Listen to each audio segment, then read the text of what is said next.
नमस्कार प्यारे विद्यार्थियों। आज हम कबीर के पद भाग 2 का काव्य सौंदर्य स्पष्ट करने जा रहे हैं। काव्य सौंदर्य के अंतर्गत आपको पहले भी बताया था, दो चीज़ें होती हैं। एक होता है भाव सौंदर्य, दूसरा होता है कला सौंदर्य, या जिसको शिल्प सौंदर्य के नाम से भी जाना जाता है। तो जो इसका दूसरा पद है, इसका शिल्प सौंदर्य बताने जा रहे हैं। तो आप इसमें ध्यान दीजिए। सबसे पहले इसमें हमने कि कबीर की जो भाषा है वो कैसी है, उसके बारे में बताना है। तो कबीर ने इस पद में सदुक्कड़ी भाषा का प्रयोग किया है। सदुक्कड़ी भाषा क्या होती है? सदुक्कड़ी भाषा यानी साधुओं की भाषा। जिस प्रकार से जो साधु होते हैं वो कभी भी एक जगह टिक करके नहीं रहते हैं, ठीक है, हमेशा गतिमान रहते हैं, ठीक है। और जब वो गतिमान रहते हैं तो कई प्रकार के लोगों से मिलते हैं, उनकी भाषा से उनका परिचय होता है। तो उन भाषा में जो शब्द होते हैं उनको वो आत्मसात कर लेते हैं, अपना लेते हैं, ठीक है। तो कबीर के साथ भी ऐसा ही हुआ।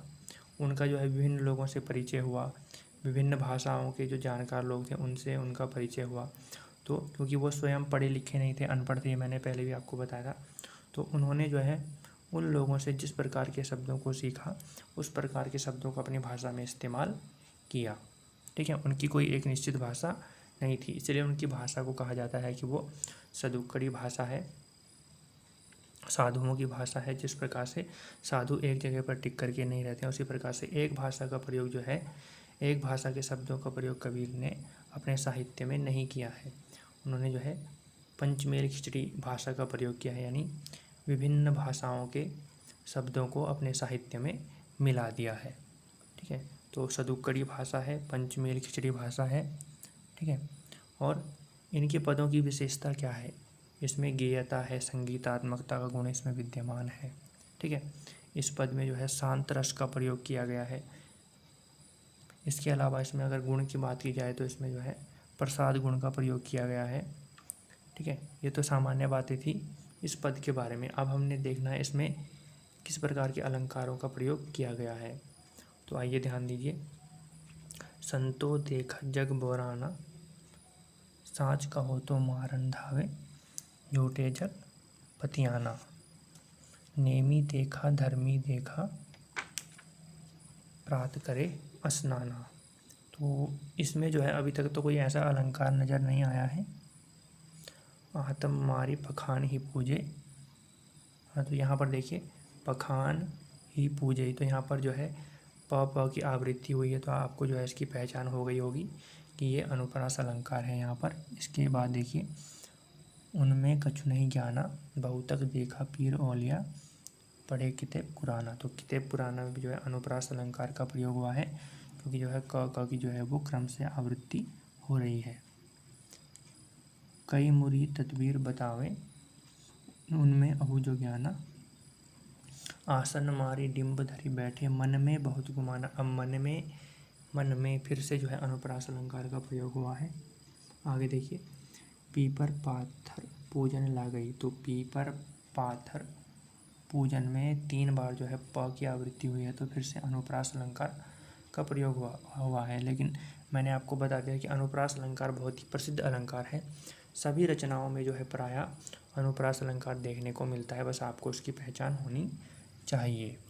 आगे देखिए, टोपी पहरे माला पहरे, छाप तिलक अनुमाना, साखी शब्द ही। साखी शब्द में फिर से वो अनुप्रास अलंकार है।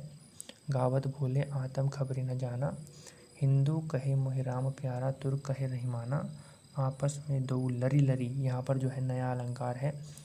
लरी लरी में कौन सा है? पुनरुक्ति प्रकाश अलंकार। जब शब्दों की बार बार आवृत्ति होती है और अर्थ भी वही रहता है, तब कौन सा अलंकार होता है? पुनरुक्ति प्रकाश अलंकार। पुनः, ठीक है, इसका संधि विच्छेद हम कर लेते हैं। पुनः उक्ति, पुनः मतलब दोबारा और उक्त मतलब कहा गया, जो शब्द दोबारा कहा गया है, तो इसलिए उसको बोलते हैं पुनरुक्ति। पुनः उक्ति, उक्त मतलब कहा गया, पुनः मतलब दोबारा, ठीक है। आगे देखिए, मुए मर्म, तो मुए मर्म में म की आवृत्ति है तो फिर से अनुप्रास अलंकार होगा। और घर घर, घर घर में पुनरुक्ति पर प्रकाश अलंकार है। मंत्र देत फिरत है महिमा के अभिमाना, गुरु के सहित, सहित सिक्ख सब, इसमें जो है 3 बार सा की आवृत्ति हुई है, फिर से अनुप्रास अलंकार है। अंतकाल पछताना, कहे कबीर सुनो हो संतो, तो कहे कबीर में जो है फिर से अनुप्रास अलंकार का प्रयोग है। भर्म भुलाना, भर्म भुलाना में भ की आवृत्ति हो रही है, फिर से अनुप्रास अलंकार है। केतिक कहो कहा, इसमें 3 बार का की आवृत्ति हुई है, अनुप्रास अलंकार है। सहजे सहज समाना, फिर से अंत में जो है स की 3 बार आवृत्ति हुई है, इसलिए अनुप्रास अलंकार का प्रयोग किया गया है। तो इस प्रकार से आप देखते हैं पूरे पद में जो है वो अनुप्रास अलंकार छाया हुआ है। तो ये तो जो है कबीर के दोनों पद आपको करा दिए। इनका जो है काव्य सौंदर्य और काव्य सौंदर्य के अंदर का जो है शिल्प सौंदर्य, कला सौंदर्य आपको स्पष्ट करा दिया गया है। इसके बाद भी यदि आपको कोई समस्या आती है तो आप मुझसे बता सकते हैं। तो तब तक के लिए धन्यवाद। आगे जो है नए वीडियो में नए पाठ के साथ मिलते हैं। ठीक है, तो आप इसको पढ़िए, समझिए, और कोई दिक्कत आती है तो मुझे बताइए। ठीक है, धन्यवाद।